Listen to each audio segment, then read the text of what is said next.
Now to new details on a deadly deputy-involved shooting in Pike County. Authorities say it started with a traffic stop just before dawn. We're learning multiple police agencies are involved here. NBC4's Dan Perlman in Pike County with what happened. Dan?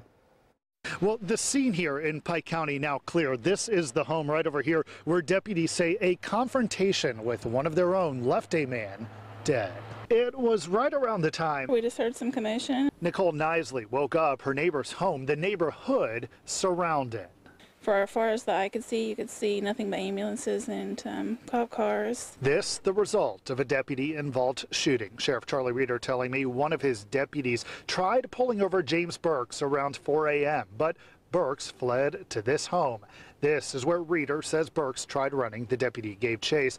There was an altercation, and the deputy fired at least one round, hitting and killing the suspect.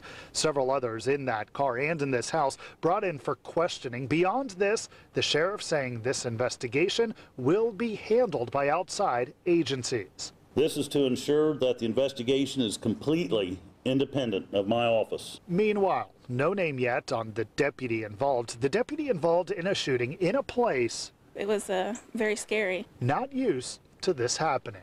You don't really expect it to hit so close to home in a place like this. And as for the deputy involved in this, Sheriff Reeder tells me he is now on paid leave. That is standard policy.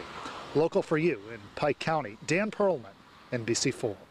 Dan, thank you. Now, the last deputy-involved shooting in Pike County was back in 2015 when now former Deputy Joel Jenkins shot and killed Jason Brady. The pair were friends. Police say that Jenkins was off duty at the time and showing Brady how to take a gun away from an armed assailant when he accidentally shot him.